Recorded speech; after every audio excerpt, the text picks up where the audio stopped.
Caros ouvintes, isto não é o Amor é. O Amor é não faz sentido sem Inês. Acontece que hoje nós não conseguíamos fazer algo juntos. Algo que considerámos indispensável.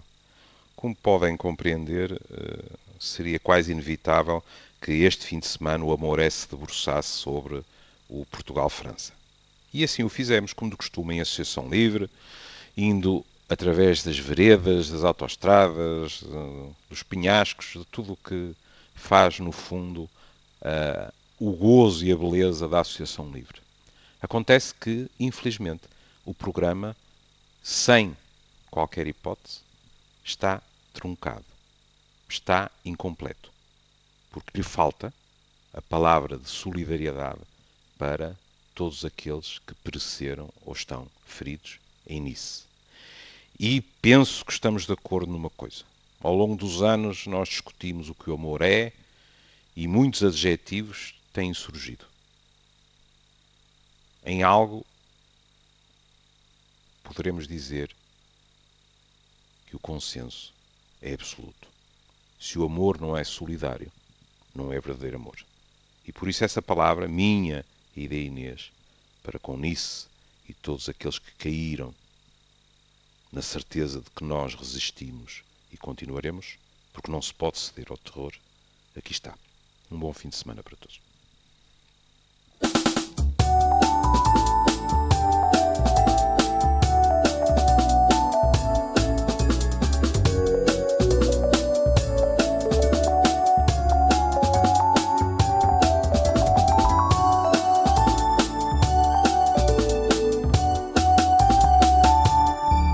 Olá, Júlio. Faz favor, trata-me com respeito, porque eu sou campeão europeu de futebol. Também podemos dizer isso todos hoje em dia, não é? Felizmente. Felizmente. É a nossa primeira conversa mais demorada desde que a seleção portuguesa ganhou o europeu de futebol. Há muitas coisas boas a salientar para além da vitória propriamente dita e de um país em uníssono a celebrar, não é? A ideia, são muitas as ideias associadas a esta vitória, vindas daí, e sobre as quais vale a pena refletir. A ideia de vencermos adversidades, de sermos maiores do que as circunstâncias, de lutarmos contra o inesperado. Enfim, tanta coisa boa a dizer sobre isto, não é? Depois, e além de boa, quer dizer, pronto, lá está a formação profissional, interessante em termos psicológicos. E por isso é que nós decidimos falar disso num longo e não num curto. Teria sido simplicíssimo, não é? Falar num curto, até cantávamos um bocadinho o hino nacional para liquidar as audiências da Antena Falo por si, comigo podiam... Eu falo sempre por mim. Quando emprego o verbo cantar, o meu horror é sempre um horror pessoal. Intransmissível, como se costuma dizer. Sim. Pronto. Mas há aspectos muito curiosos neste processo todo, porque isto foi um processo. E, portanto, porque foi um processo, até é artificial reduzirmos isto, digamos assim, à fase final. Mas também que diabo. Não vamos começar na pré-história do futebol. Se reparar, ou se reparou, nós avançámos para o europeu de peito feito. Tínhamos dado uma cabazada a uns nórdicos tenrinhos que tinham aparecido por aí. E, portanto, a nau, não catrineta, mas a nau portuguesa, ia com o velame todo enfunado. Ainda por cima, os deuses tinham-nos dado um grupo que toda a gente considerava, e era, acessível. Bom, a malta chega lá e empata um jogo com a equipa de um país com 300 mil habitantes. De tal maneira que quando essa mesma equipa mandou para casa mais cedo a Inglaterra, houve um antigo jogador inglês que disse: fomos eliminados por um país que tem mais vulcões do que jogadores de futebol. O que eu estou completamente disponível para concordar com um exagero, mas é uma magnífica imagem. E saíram bem chamuscados disso, não é? Saíram bem chamuscados. E foi extraordinário porque se viu, e que seguramente viu alguma imagem da recepção da seleção islandesa, não é? Foi realmente extraordinário. Não é? Ver a alegria daquela gente e o reconhecimento por um país sem tradição nenhuma futebolística e um país que diabos. Eu nem vou falar da capital do Império onde a Inês está. Estou a falar do meu Porto, não é? Que tem menos habitantes, muito menos habitantes, não é? Do que a área metropolitana do Porto. Bom, mas aquele empate, pá, a ascensão com que se ficou, um caneco, mas então isto afinal. Mas o que é muito típico, agora é que vai ser. Não é? Pá, isto foi um acidente. Os próximos, pá, vamos zancá-los. Chegaram os próximos. E a malta marcou o passo outra vez. Pá. E aí isto é muito português. Não é? A euforia deu lugar imediatamente a uma enorme desconfiança. E até a pessimismos, por aí.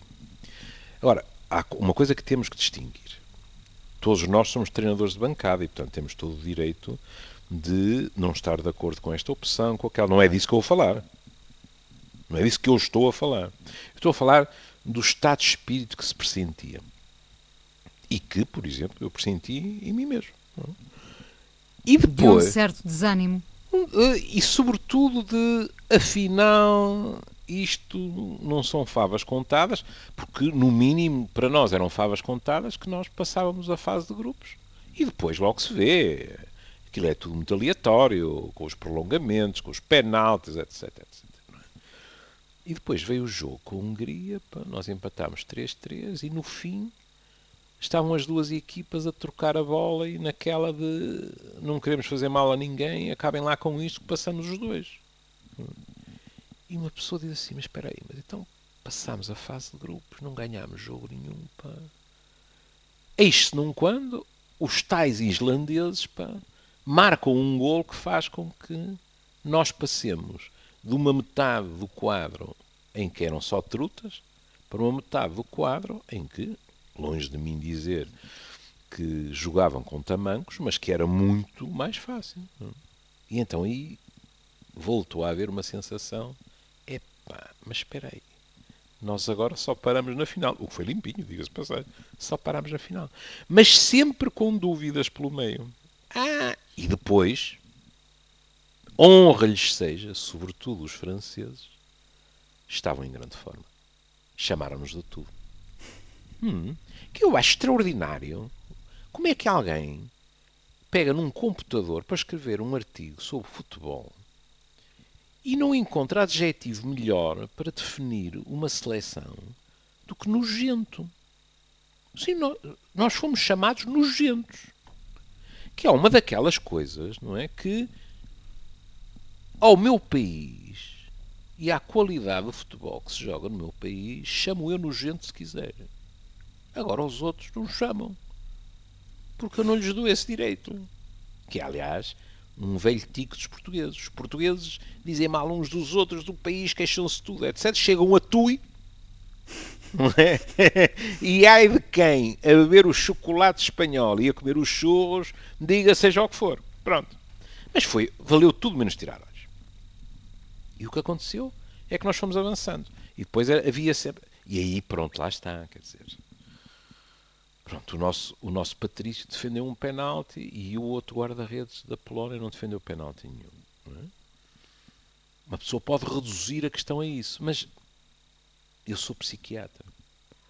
E, portanto, houve uma parte de mim que começou a pensar assim. Epá.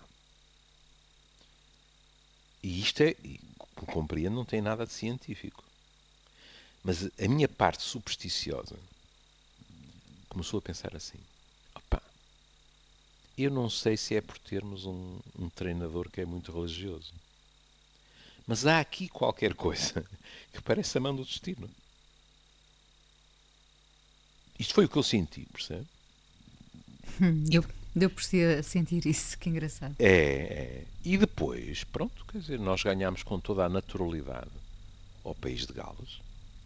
Outros que foram para casa como heróis, o que é magnífico. E chega à final. E quando se chega à final, eu disse, mas isto é o palco ideal para uma nova tragédia grega, não nos esqueçamos que perdemos com a Grécia aqui em Portugal, não é? Ou então para... Porque ser campeão europeu seria sempre fixe. Aliás, para mim, devo-lhe dizer... Ter chegado à final... Já era, não estou a dizer que não. Mas já estou na questão da vitória. Eu nunca pensei que seria campeão europeu de futebol. Em contrapartida, no mesmo dia, tivemos uma catrefada de medalhas no atletismo. Também. E em termos psicológicos, devo-lhe dizer, porque depois da nossa vitória, houve jornais que falaram da vitória, da melancolia do fado.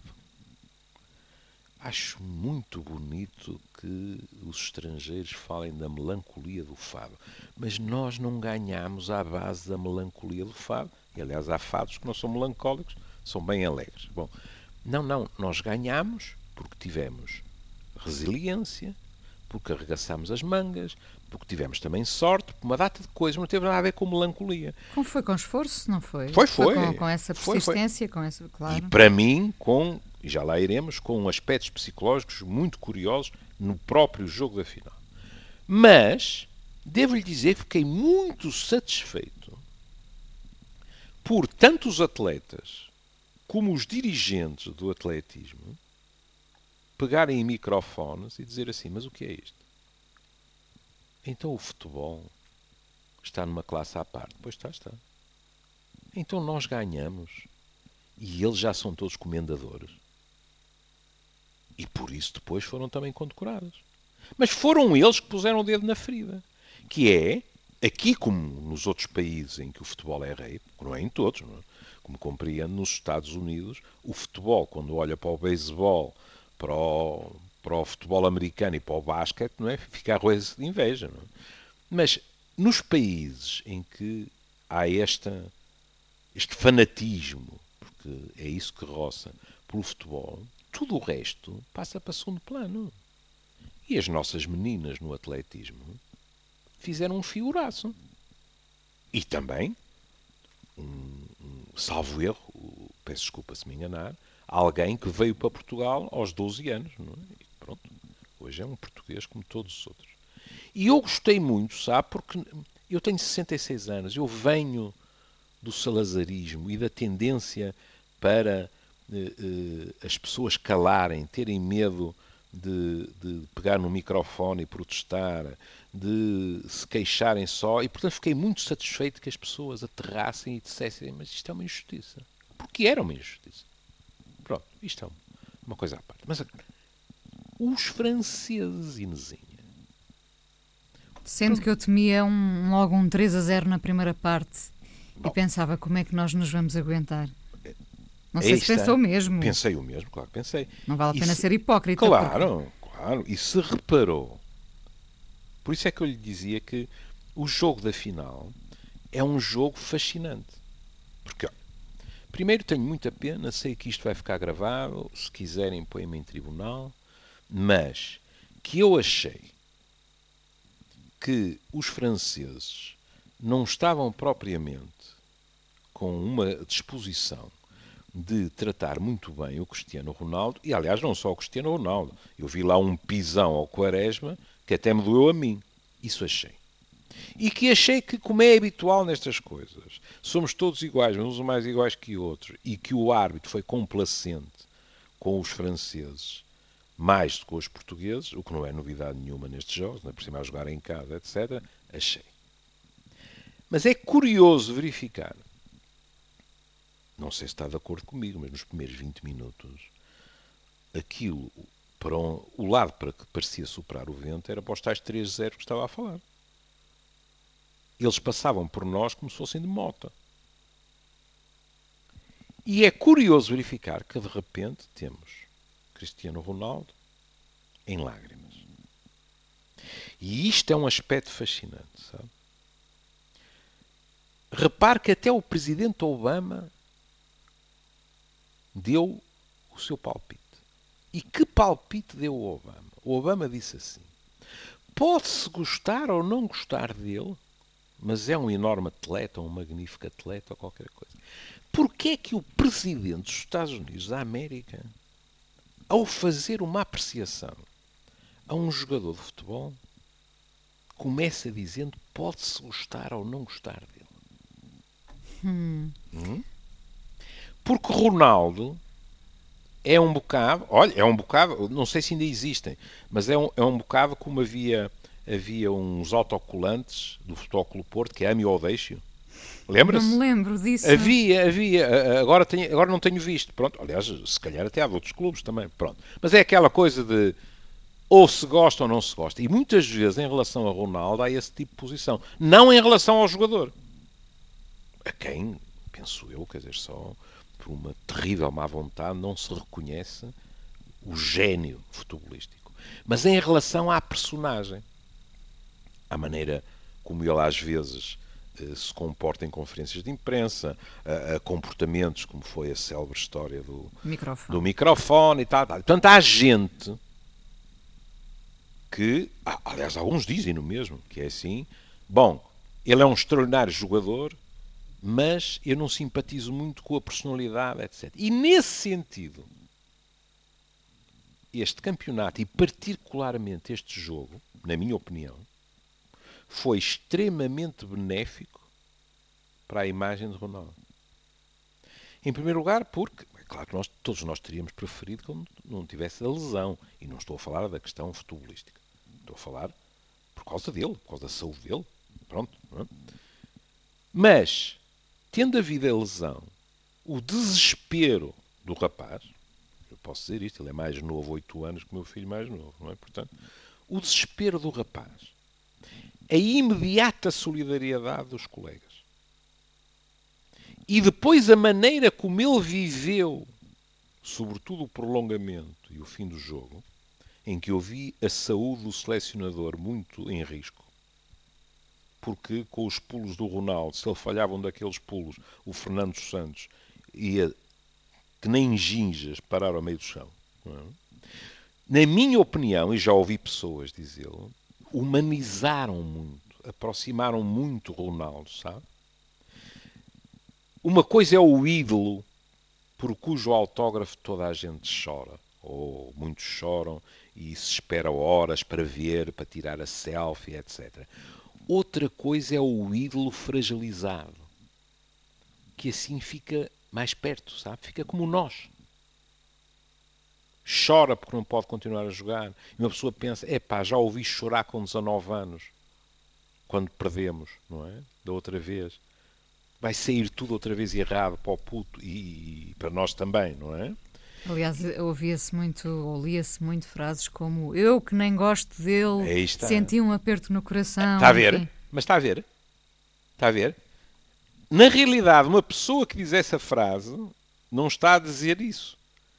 Está a dizer já, eu que nem gostava dele, percebe? Porque já está no passado. Porque ao dizer apertou-se-me o coração, isto já é uma identificação com ele que não existia antes e que não vai desaparecer. E, portanto, nesse aspecto foi muito curioso. Mas, em relação à equipa, em primeiro lugar, na minha opinião, repetindo que sou um treinador de bancada, eu acho que Fernando Santos reorganizou a equipa muito bem, depois da saída de Ronaldo. Mas não foi só a questão de reorganizar a equipa. É que os outros... sentiam que lhe deviam isso também. Nem mais, claro. Nem mais. Vamos fazer isto por ele Vamos também. fazer isto por ele e vamos fazer isto por nós porque, como diria o velho Essa, sebo tudo se junta. Tem-nos chamado tudo, etc, etc. Dizem que não merecemos estar aqui e agora ainda por cima, uns terão dito que azar e outros terão dito e agora ainda por cima acertaram o passo ao nosso melhor jogador, que por acaso é o melhor jogador do mundo. Irra, que já basta.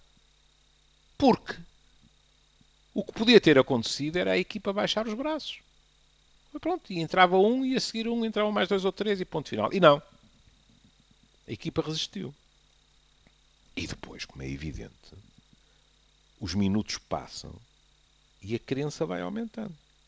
E depois acontece uma coisa de autêntica história do Walt Disney, que é o sapo a transformar-se em príncipe. entra um jogador que tem sido sempre um patinho feio, um mal amado, não é? E é ele que resolve o jogo. Eu estava a ver aquilo e estava a dizer, credo, isto nem é pedido. Não é? Entra o Éder, não é? E Tão contestado, não é? tanto contestado. Desde o início, desde o início. Exato, e portanto eu estou aqui completamente a dar as palmas das mãos e as plantas dos pés para as reguadas que me quiserem dar. O Éder entrou, começou a ganhar bolas de cabeça e eu disse, epá, isto é fixe. Porque assim o Patrício chuta lá de trás, ele salta com os franceses e enquanto ele salta com os franceses, ganha uma bola de cabeça, etc., a malta respira. Nós respiramos, os franceses também já não tinham a gasolina que tinham na primeira parte e não lhes conto que eu disse cá para mim, vamos para os penaltis e o Patrício resolve a questão. E de repente o que acontece é que tivemos assim uma espécie de ressurreição do espírito do Eusébio.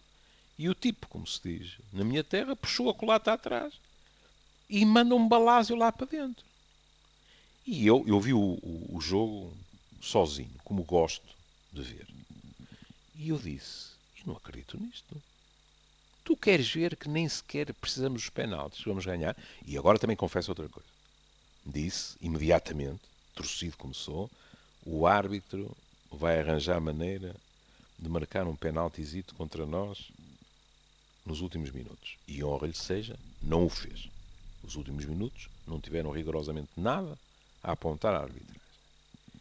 E no fim, o que nós tínhamos era um verdadeiro conto de fadas.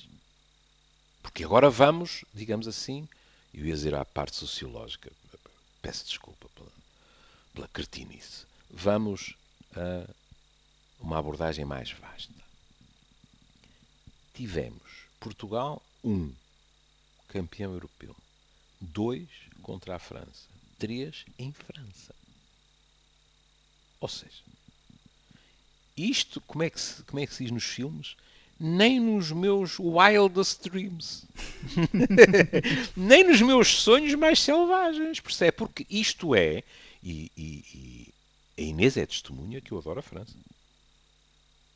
É raro o ano em que eu não visito a Provença ou o Languedoc.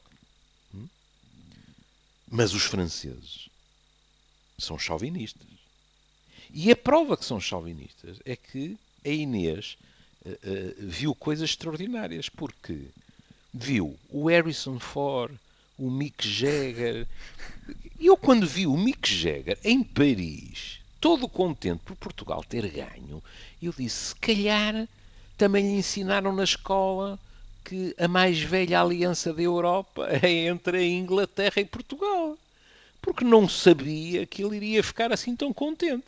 Bem, o Sir Alex Ferguson, quando se abraçou ao Ronaldo, eu tive medo que ele já não é um jovem que lhe desse um treco.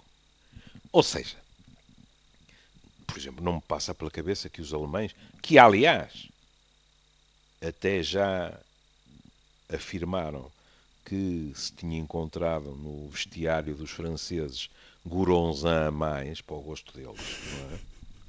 Viu isso? Sim. Pronto, não é? O que não é uma coisa de molde a pôr os alemães muito bem dispostos, não é? E, portanto, houve ali algo que só quem esteve com os nossos imigrantes, e eu estive como você já esteve, é que pode verdadeiramente entender. Eu sei que os portugueses, comparado com outras nacionalidades, são dos imigrantes mais bem integrados na França. É verdade. Se calhar também não é alheio a isso os anos a que muitos lá estão. Como a Inês viu, alguém que comentou a vitória portuguesa era um português que é vereador da Câmara de Paris. Não é? Sim. Pronto.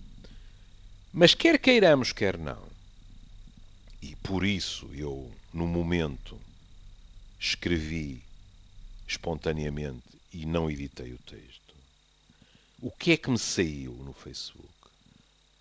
Saiu-me dizer, porque para os mais novos isso não faz sentido, eu dizer, pelo menos para a minha geração, o que eu vou escrever, sabem perfeitamente a que é que me refiro. Eu escrevi, hoje somos todos concierges e com muito orgulho. Porque eu lembro-me de ter 16 anos, Inês, e nessa altura, infelizmente, hoje em dia não é o caso, mas a Aliança Francesa era pujante em Portugal. Na realidade, o ensino do francês, não estou a dizer nas escolas francesas, estou a dizer na escola pública, não é? Era um ensino mais aturado do que o inglês. Eu tive no liceu 5 anos de francês e apenas 3 de inglês. O que hoje é impensável. Bom, e a primeira vez que eu fui à França, pedi uma boleia e o senhor deu uma boleia e eu ouvir o meu francês, que era um francês cantado do Sul, a pergunta que ele me fez imediatamente era se eu era Pied Noir. Eu não sabia o que isso era. Sim. Era se eu era um francês da Argélia. O que não era propriamente um francês de top para Claro. ele, percebe? E, portanto, Já era uma terceira classe, não era de segunda. Era... eu desde muito jovem tive contacto com isso. Eu lembro-me do prazer maquiavélico de um homem, meia culpa, não só minha, mas de um homem que em Paris foi um autêntico irmão mais velho para o meu filho, que fez lá o último ano de arquitetura. E o prazer, e isto também é muito português, porque nós adoramos ser pequenos transgressores. Então o homem tinha um sinal de, como é que se chama, de parqueamento exclusivo. E tinha-o em casa. E então, quando precisava de estacionar o carro, punha aquilo na rua. Portanto, as pessoas tinham a noção que pôr o carro ali dava direito a multa. O sinal não era verdadeiro. Era falso, era dele. E eu fiquei fascinado, porque, sendo eu um cobardolas e um tímido, eu pensei, nem com não sei quantos antidepressivos dentro e calmantes, eu era capaz de fazer uma coisa dessa. Tinha um medo de pânico. E nele havia uma alegria de garoto por aquela transgressão. E porquê que havia uma alegria de garoto? Porque ele, por um lado, dizia, eu devo tudo à França, e por outro lado dizia, mas também já comi o pão que o diabo amassou, já fui olhado muitas vezes de través, etc, etc. Percebe? E, portanto, nos dias anteriores à final, não foi preciso depois a malta ver que, isso nós também o teríamos feito se fosse aqui em Portugal, não foi preciso a malta ver que já estava preparada a caminhoneta com os campeões para eles darem a volta de honra, etc, etc. Nos dias anteriores, eu ouvi muitos dos nossos imigrantes a dizerem assim, não, desta vez tem que ser diferente. Já estou farto cada vez que jogamos com a França, depois sou gozado no trabalho. E desta vez o que é que aconteceu? Desta vez o que é que eles diziam? Eu esta noite nem vou dormir e tal, mas amanhã vou chegar ao emprego e vou olhar para eles de outra maneira. É uma questão de honra e de orgulho, Nem de mais, patriotismo, de muita coisa, de muita coisa. De muitos anos. Era isso que eu ia dizer. De muita coisa que vem muito de trás e que de maneira nenhuma se resume ao futebol. Mas que, através do futebol, veio à boca de cena. Portanto, foi realmente, digamos assim, uma caminhada, porque foi uma caminhada, depois com aspectos deliciosos, porque repare que, de repente, o nosso inexaurível Presidente da República já está pronto para ir a Fátima com o treinador. O treinador é uma pessoa... Eu sei que esta palavra não é muito excitante, mas foi a palavra que me ocorreu de imediato. É um homem bom. Eu sei que este adjetivo não faz normalmente as primeiras páginas. Não é? Tem que ser adjetivos mais eletrizantes. Eu ia dizer precisamente isso. É como se hoje em dia já não chegasse. Não, Pois, olha, está a ver o ponto, na minha opinião, interessante que está a levantar. Ser um homem bom já não chega. E por outro lado, cada vez ouvimos mais pessoas a dizer para se encontrar alguém que nos desperte este tipo de sensação é cada vez mais complicado porque anda meio mundo a enganar o outro. Aliás, até parece haver alguma condescendência quando hoje dizemos é um homem bom. Como se lhe faltassem outras qualidades, não é? Exato. Em termos de ouvido, porque isto de ciência não tem nada, na minha opinião, ainda é pior quando a sucessão de palavras é ao contrário, que é quando se diz é um bom homem. Sim. Com alguma frequência dizer é um bom homem é porque não se pode dizer mais nada. Pronto, coitadito. Pelo menos é um bom homem. Não é? Aquele homem na conferência de imprensa, o facto, por exemplo, de ter falado para os gregos, por gratidão, dizendo houve uma altura em que tinha mais mensagens de gregos do que de portugueses. Eu cá para mim, imagino, quando estava toda a gente a pensar que ia dar para torto, se calhar eram mais os gregos que te apoiavam do que os portugueses que estavam eventualmente a afiar as facas, não é? Pronto. Não é? A maneira como falou da família. Depois achei deliciosa uma correção do discurso.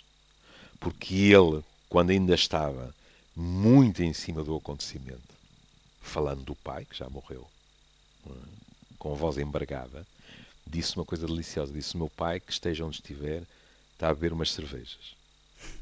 E daí, a meia hora, as cervejas tinham desaparecido. Ele deve ter pensado: isso não é uma imagem que eu deva dar. Eu acho ótima. Eu acho que neste caso podemos dizer que era uma imagem pouco católica, olhando ao resto do discurso. Que diabo também. Não são 2 ou 3 cervejas que se transformam em pouco católico. Aliás, poderíamos acrescentar, o álcool tem um lugar privilegiado na liturgia católica. É bom não esquecer isso. Não é cerveja, é o vinho. Mas enfim, não é? É o cálice. Aliás, nem sabemos, olha, ocorreu-me agora. Ele até pode ter modificado o discurso com receio que alguém pensasse que ele estava a publicitar ou qualquer coisa desse género, não é? Pronto, não é? Mas eu durante a semana praticamente não se falou de outra coisa, não é? Mais aquela questão, não é, das sanções, não é? E da tentativa de sermos sancionados a nível zero. Não é? A política não cessa de me fascinar. Há uma hipótese de pega-se num país e sanciona-se. Mas por outro lado, a malta não quer sancionar, há tipos torcem o nariz, etc. Então põe-se a hipótese de haver uma sanção zero.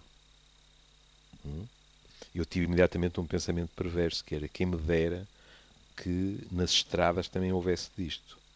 Que é, nós passávamos um sinal vermelho, vinha o polícia e dizia: vou-lhe aplicar uma multa zero. Que é, você é multado, mas não paga nada. Era uma melhoria na nossa qualidade de vida, para todos os efeitos. Bom, mas não interessa. O João Ramos, do Canal 2, o João Fernando Ramos, sempre com a sua gentileza, na segunda-feira pediu-me para ir ao telejornal, como aliás depois eu fui à praça com o Jorge Gabriel e com a Sá, não é? E pediu-me para falar sobre a questão do euro. E houve uma coisa que ele pôs em cima da mesa, a questão do treinador. E a mim ocorreu-me de imediato a frase da Simone Weil, que, uma vez questionada por causa da sua falta de fé, disse: eu não acredito em Deus, mas acredito naqueles que acreditam nele. O que é uma magnífica frase. Quer dizer, eu não tenho fé, mas tenho fé nos homens e nas mulheres, incluindo aquelas que têm fé e aqueles que têm fé. E, portanto, juntos podemos construir as coisas. E quando eu estava a ouvir aquele homem, a sensação que eu tive foi exatamente essa. Quer dizer, ora, aqui está um homem. Eu não sou do Milia, mas ouvi até aqueles que dizem eu não teria tomado as mesmas opções que ele, mas respeitando-o extraordinariamente, não é? Acho que não ouvi ninguém que não tivesse um discurso de respeito por ele.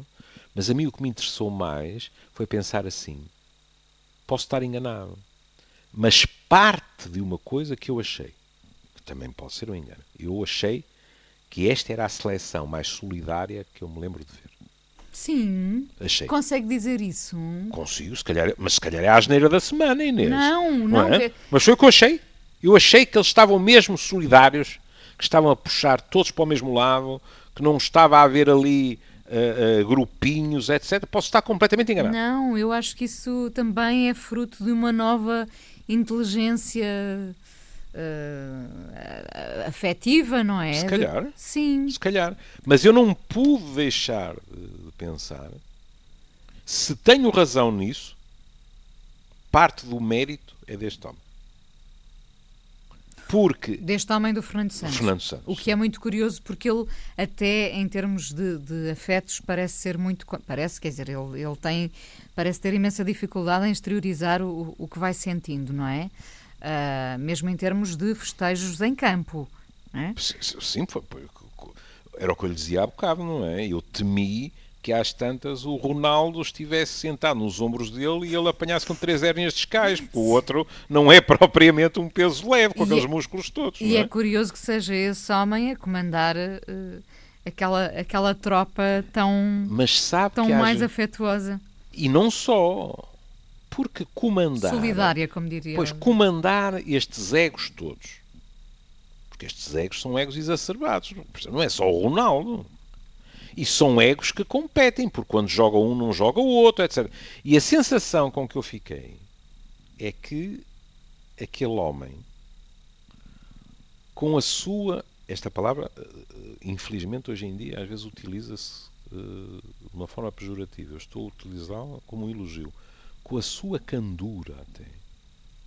Pode muito bem ter sido, não estou a dizer que foi a única razão, aquela gente são tudo maiores e vacinados, não é? Mas pode ter sido um ponto de encontro para toda aquela gente, à volta do qual foi possível encontrar, vou repetir o que disse, posso estar completamente enganado, já assisti a casos muito desagradáveis na seleção portuguesa, que a própria Inês se deve lembrar, coisas mirabolantes, com dinheiros pelo meio, com isto, com aquilo e com aquilo outro, não é? Dos prémios e isto e aquilo e aquilo outro. E desta vez não. Desta vez eu achei que eles estavam mesmo juntos.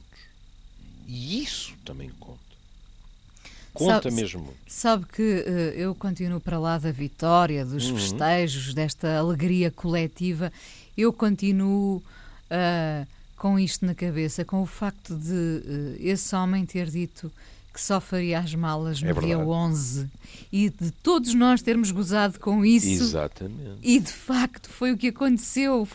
Não sei se foi uma grande sorte, se ele estava mesmo convicto disso, não é? Mas está a ver, eu sou completamente incapaz de dar uma opinião porque eu não tenho fé. Era a fé dele, claro, precisamente. Mas alguém que tem fé, eu posso estar enganado, mas por exemplo, em determinada altura do jogo da final ele estava a rezar com a cabeça baixa, não é?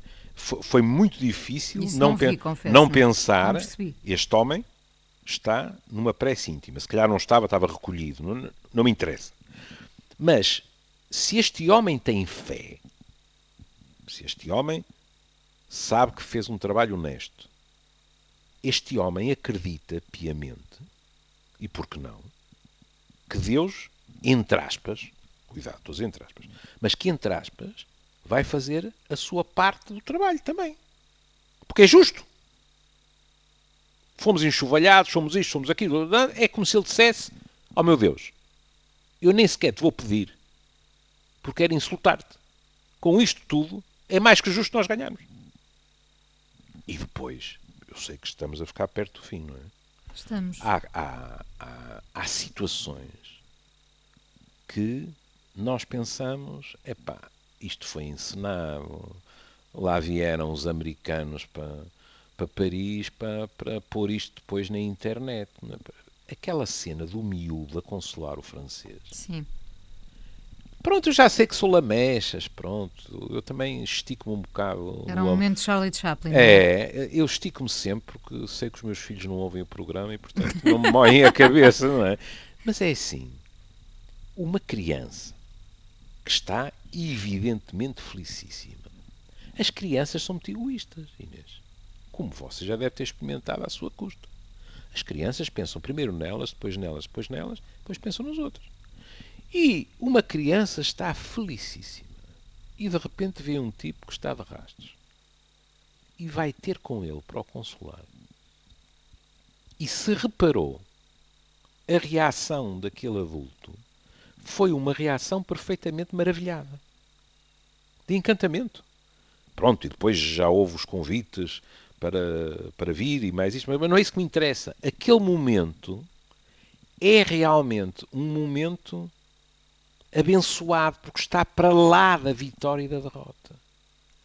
O que a criança está a dizer, entre aspas, com o mero gesto, eu não sei que palavras sequer trocaram, não é? Mas com o mero gesto, o que a criança está a dizer é: há qualquer coisa de mais importante, que é, nós somos ambos seres humanos. Eu estou contente e tu estás triste. E, portanto, venha daí um abraço. Tu não vais deixar de estar triste, mas vais deixar de estar sozinho na tristeza. E parece ter bastado, não é? Porque o homem ficou... Não conseguiu, não. Teve a bênção de se lhe abrir um sorriso. Sim, exato. De gratidão, não é? Agora, Ele parecia estar ali abandonado à sua completamente. dor. Agora é assim, eu agora vou-me pôr a dizer, e então, a partir daí, porque o miúdo lhe fez aquilo, ele foi-se embora para casa, todo contente a assobiar a Marselhesa. Não, senhor. Ele foi para casa com um melão desgraçado. Mas foi para casa com a noção de que tinha tido um enorme privilégio. Porque não é a todos nós que acontece. Uma criança, nós até estamos mais habituados, é que os mais jovens tenham mais tendência para gozar, digamos assim, com a desgraça, não é? Os mais jovens são cruéis, muitas vezes. Não é? E ali o que tivemos, não. Foi, perante um espetáculo de tristeza, nós podermos ficar com um raio de esperança de caramba, enquanto, porque num adulto já seria fixe, mas numa criança, enquanto houver crianças que são sensíveis, mesmo quando deviam estar distraídas pela sua própria alegria, são sensíveis à tristeza dos outros, ainda não está tudo perdido. Ainda se pode falar de solidariedade, ainda se pode falar de diálogo entre aspas, oponentes, neste caso no desporto. Ainda há futuro, percebe? Tudo isto terá feito de nós melhores ou é um efeito que se diluiu rapidamente? O efeito, claro que se vai diluir. Por exemplo, eu ouvi logo gente a dizer: e agora vamos ser campeões do mundo em 2018. Agora, também não vamos negar. Estes anos têm sido muito duros. E eu tive sempre o cuidado, você é testemunho, tive sempre o cuidado neste programa de dizer muito duros para os outros. Eu faço parte de uma camada da população privilegiada, não é? Que teve que deitar mais contas à vida, mas que não sofreu o que muitos neste país sofreram. E quer se queira, quer não, este tipo de alegria, as pessoas, depois a globalização tem aspectos extraordinariamente positivos. Eu fiquei fascinado a olhar para Timor, Londres, Estados Unidos. Na realidade, isto sem qualquer arrogância, mas na realidade, isto é um povo muito especial. Porque está espalhado pelas 7 partes do mundo. E quando acontece uma coisa destas, há um português em todo lado com uma bandeira, pá, aos pulos no meio da rua, com os autóctonos divertidíssimos, via os ingleses com os tipos a pararem os carros, os ingleses divertidíssimos, lá estão estes tipos a fazer a festa. No fundo, não há é? um emplastro em cada esquina do mundo, não é? Se quiser, o Xanana com a cabeça fora da... Quer dizer, na realidade, aí é que nós temos a noção de como estamos, pelas boas e pelas más razões, espalhados pelo mundo inteiro. E, portanto, num povo que tem passado as passas do Algarve, infelizmente não só do Algarve, das outras províncias todas, um momento destes de alegria resolve o desemprego, baixa décimos? Não. Mas uma coisa lhe garanto. A disposição de um povo inteiro, passo a exagerar, há pessoas que passam ao largo disto e com todo direito, não acham piada nenhuma ao futebol, etc. Não é? A disposição das pessoas também conta. A esmagadora maioria dos portugueses, na segunda-feira, foram trabalhar mal dormidos, mas com um sorriso nos lábios. E isso também conta, filha. É importante. Gera boas energias. Era impossível estar mal no dia a seguir, não é? E se há alguém que tenha medo dos nacionalismos exacerbados, sou eu. Agora, isso não é a mesma coisa que um tipo dizer, epá, e tenho um enorme orgulho de ser português numa altura destas, pronto. Fez-nos muito bem. E acho que era isso que estava a autoestima, não é? Se quiser acabar num registro mais ridículo, eu vivo num prédio de gente respeitável. Temos uma faixa etária relativamente elevada, temos vários casais estrangeiros, etc, etc. E, portanto, outro dia um ouvinte nosso mandou uma mensagem pelo Facebook que me fez rir e só por isso Deus o abençoe. Porque ele disse assim, eu gosto muito de vos ouvir e de vez em quando o seu professor faz uma coisa que eu gosto muito, que é expõe os seus podres, as suas coisas ridículas, e isso é uma coisa que eu acho piada. Pronto, então é verdade.